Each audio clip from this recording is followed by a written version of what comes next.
Teatro, arte e saúde. Bom, então um prazer é meu estar aqui com vocês.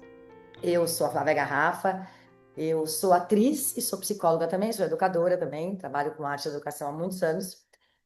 E não, eu sempre quis ser atriz, né? Eu sempre quis ser atriz, mas ser atriz é uma coisa muito abstrata, né? Hoje em dia já é. Na época que eu quis ser atriz, nos anos 90, era uma abstração muito grande, né? E meu pai ficou em pânico quando ele soube que eu queria ser atriz. E ele falou: Ó, vai estudar outra coisa porque eu acho que você tem que ter um plano B na sua vida, porque você vai acabar se dando mal. Porque também na cabeça dele, ator ele achava que eu era boa aluna e ator era tudo vagabundo. Ele tinha essa ideia meio pejorativa do artista, né? Que meu pai tinha muito essa ideia. E aí eu meio que lutei contra isso, mas ele falou. Aí no meu terceiro ano do ensino médio, eu fui convidada a fazer uma peça profissional e eu precisava da assinatura dele. E ele falou: tudo bem, eu assino. Mas você vai prestar faculdade, você presta outra coisa. Qualquer outra coisa. Mas tenha um outro diploma. E foi assim que eu me tornei psicóloga. Porque eu achei que a psicologia tinha muito a ver com teatro, né? Porque o ator reproduz o comportamento humano e o psicólogo, ele estuda o comportamento humano. E eu pensei, eu vou fazer um tempo de faculdade, acalmar meu pai, depois eu peço transferência e tal, e a vida vai. Eu vou ser famosa, aquelas coisas de jovem. Aí eu vou ser famosa, não sei o quê, e eu vou acalmar meu pai. O que aconteceu é que a vida não é assim como a gente acha que é, né? E acabou que eu passei na USP, me matriculei, dei a maior alegria da vida do meu pai ficou muito feliz. E aí eu estava cursando a faculdade, entrei em cartaz com a peça profissional e tudo mais. Estava gostando da faculdade, mais ou menos, mas eu queria ser atriz, né? Só que o meu pai, ele teve um infarto e faleceu nesse primeiro ano da faculdade. E aí eu falei, cara, eu vou até o fim. Eu vou até o fim porque alguma coisa tinha ali de. E de fato, Pedro, se eu te contar que foi muito legal ter feito a faculdade, ela só somou coisas da minha vida, inclusive como atriz, como tudo que eu já fiz no teatro, as coisas que eu fiz, que eu sempre consultei a psicologia e tal. E eu criei a empresa que eu tenho de teatro e educação por conta da psicologia, né? A psicologia que me deu essa base e me dá até hoje, me dá inclusive esse livre acesso na escola, de ter essa, né? O meu diploma de psicóloga ele garante essa credibilidade que as escolas têm com o meu trabalho e tudo mais. Então eu costumo dizer que meu pai não me deixou herança de dinheiro, mas me deixou essa herança muito grande, assim, né? Então, hoje, você me pergunta, aos 51 anos, se eu sou mais atriz ou psicóloga, eu digo para você que eu não sei. Hoje eu me sinto muito as duas coisas, sabe? Eu tenho uma coisa da psicologia que eu neguei durante muito tempo, mas que ela me acompanha, né? Então é isso. Olhar o mundo de um outro modo.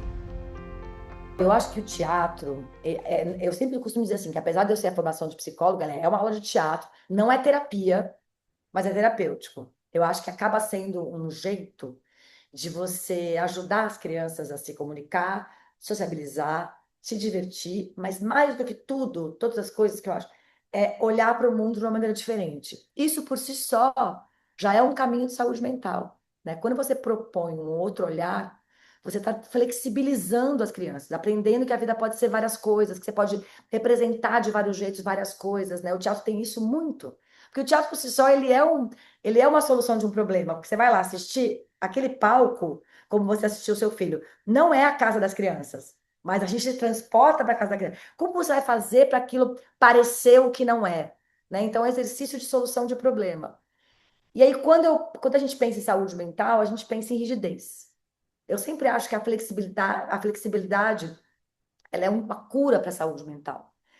Quando você está rígido, e rígido no surto, rígido na paranoia, rígido nos comportamentos cíclicos que não te deixam progredir, você não treinou a sua flexibilidade. Não é a flexibilidade de alongamento, mas é a flexibilidade de alongamento da criatividade, de expansão do que o mundo pode ser.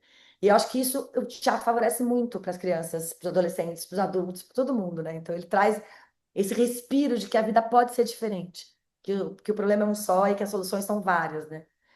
E isso de uma maneira mais profunda, mas eu acho que o teatro na escola aí, em qualquer época também, ele traz esse convívio com o diferente, esse convívio social, essa coisa que você entende que sozinho você não faz nada.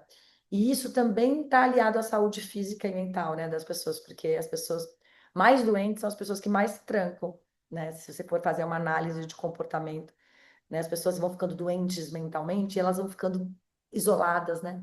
Não uma solidão saudável, mas uma solidão patológica. Então, Os silêncios que falam no palco. o teatro ele amplia, né? O teatro ele pede exagero, porque ele é palco, né? Então, quando a gente está no cinema, por exemplo, todo mundo fala no mestre sobrancelha, não sei o que lá. As escolas mais. Tem algumas escolas que falam isso, sabe? Tem outras que falam, vai na verdade que vem. Mas o fato é que se você vai fazer no teatro, você tem que ter um grande braço, falar muito alto, você tem que se expressar. Os gestos são grandes. E aí, quando você passa por isso, você tem que tirar todas as camadas de autocensura, do medo do ridículo, do julgamento, né? Todas as coisas. E você está indo explorar o que o Moreno chama de partitura corporal da pessoa. Ele fala que a gente é preso nas conservas culturais, né? Que você fica ali no que te é imposto. E você exercitar através da ação, você acha outros lugares que você pode ocupar no mundo. E corpo, rosto, né? Conseguir passar uma emoção sem falar uma palavra. Tudo isso são experimentos que o ator vive e que para ele traz uma partitura de possíveis emoções e de possíveis muito grande. E não só de expressão, mas de entendimento do outro. Que você treina, né? Uma vez que você faz, você também consegue entender. Então você é uma boa pessoa que consegue ver uma expressão facial, consegue perceber quem é o seu receptor na sua comunicação, né? Pertencer. O encontro dentro do grupo. Eu acho que é diferente, porque eu acho que o grupo te traz uma coisa que é de pertencimento mesmo, né? Você tem uma. Quando a criança faz parte do grupo de teatro, por exemplo, na escola, ela se envolve com pessoas, ela pertence a um grupo que tem o mesmo interesse que ela, né? Ali naquele momento daquela atividade. E não necessariamente são pessoas que você é obrigado a estar junto. Vou fazer esse paralelo. Então, o grupo de teatro é um grupo por opção. Você está lá porque você quer, você está fazendo uma pesquisa, você está trabalhando num tema, você vai lá, você faz. Né, no caso das crianças, seus pais pagam para você estar lá e tudo mais. Por exemplo, eu como atriz, ter um grupo de teatro que eu me juntei para fazer uma peça que eu acredito, que não sei o que, não sei o quê, é muito legal. Mas, às vezes, o que também é muito legal, eu vou fazer uma novela, vou fazer um longa. E isso não é um grupo. Apesar de você ter toda a razão. É uma arte coletiva, ninguém faz nada sozinho. Inclusive, o teatro tem uma coisa de ação e reação. Se eu tenho um bom parceiro de cena, eu faço uma grande cena. Se eu tenho um bom diretor de novela, se eu tenho um bom de cenógrafo, uma boa figurinista que vai contar a história, é tudo junto. Mas são momentos diferentes. O que acontece é que o teatro e a novela e o cinema, eles são tão. É uma arte tão sensível, que demanda tantas coisas de vocês, que acaba virando um grupo. Você acaba tendo um contato com aquelas pessoas e se ligando afetivamente às pessoas para que você possa ter confiança em se jogar no trabalho, porque é um trabalho que demanda uma exposição, né? É um outro tipo de trabalho. Então você vira meio família. O espetáculo também transforma quem assiste. Eu tenho certeza que sim. Aí eu não tenho nem dúvida. Porque eu acho que quando você vai. E eu não estou falando nem só de teatro, hein? Eu estou falando de qualquer coisa que te tira do seu movimento retilíneo uniforme, aquele movimento rígido de entender as coisas como elas são, como elas sempre foram. Qualquer coisa que te tire do lugar e fala: Oi, eu também sinto que você sente, olha como eu ajo. Oi, vem cá, você não tá sozinho. Ó, tem uma outra possibilidade. Então, eu acho que quando você senta num teatro e você ri de alguma coisa, ou você se emociona com alguma coisa, você sai de lá transformado, porque você viu uma possibilidade de vida passar, um soslaio de possibilidade de vida passar na sua frente, né? Mesmo que seja a maior tragédia do mundo, porque a maior tragédia do mundo, ela tem uma função, que é uma função de catártica, desde os gregos, que é de você expurgar aquela raiva, ou expurgar as coisas mais absurdas que todo mundo passa, que todo mundo sente, né? Então, tem uma coisa de comunhão de quando você está assistindo uma peça de teatro, né? E tem uma coisa muito legal do teatro, que isso não acontece em arte nenhuma, e que acontece no esporte muito também, que quem estava lá viu aquilo. Quem não estava não vai ver aquilo, vai ver outra coisa. Então, o que aconteceu naquela noite, só aquela plateia e os atores viveram. O que aconteceu naquele jogo de futebol, só aqueles atletas que quem estava lá viveu. Porque é um momento, é uma arte do instante. Fazer teatro com crianças e adolescentes é acreditar no futuro da humanidade. Que legal você falar isso. Esse site está super desatualizado, tá? Nós estamos mexendo nele. Mas essa frase é super atual. E eu fiz uma. Estou fazendo uma pós-graduação em psicodrama agora, e o Moreno, ele fala isso. Quando você mexe com o psicodrama, você está mexendo com a humanidade. Quando você dá aos adolescentes, às crianças, possibilidades de olhar o mundo de diversas formas, você tá, formando pessoas que vão levar lá para frente uma humanidade melhor. Porque elas vão entender a importância do grupo, elas vão entender a importância de ser flexível, elas vão entender que é possível criar alternativas, né? Eu fico pensando no meio ambiente, por exemplo. Eu fico pensando em quão criativo as pessoas têm que ser hoje para salvar o meio ambiente.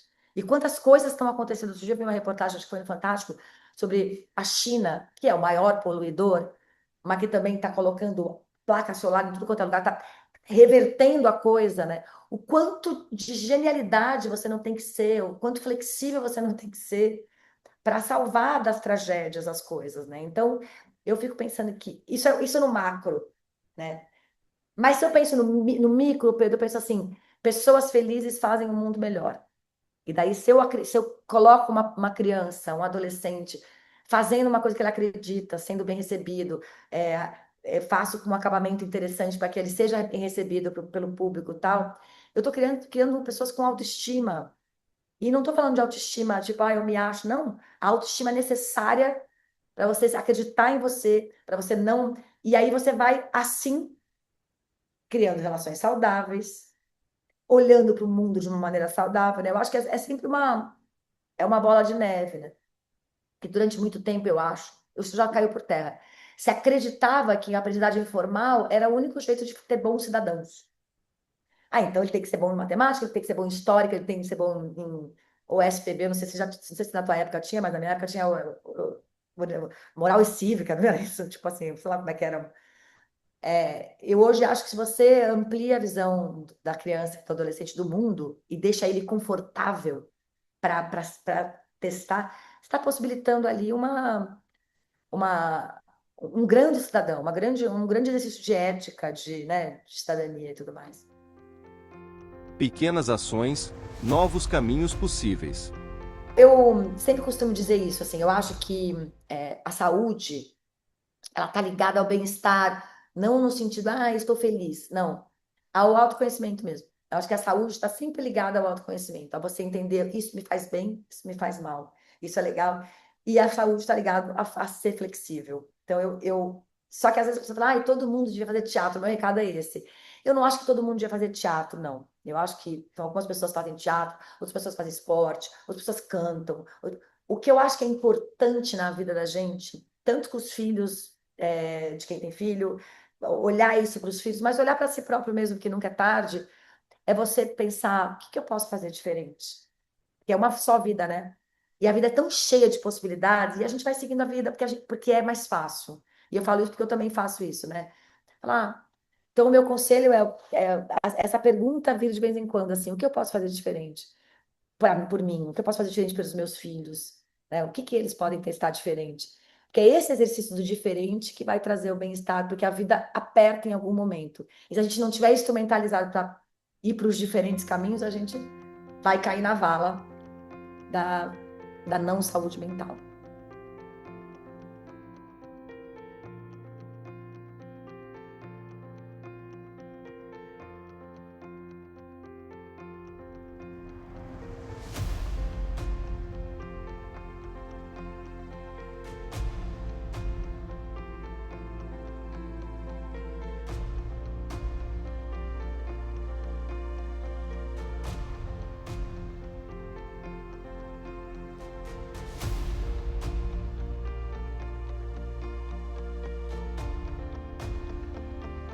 Você gostou das dicas?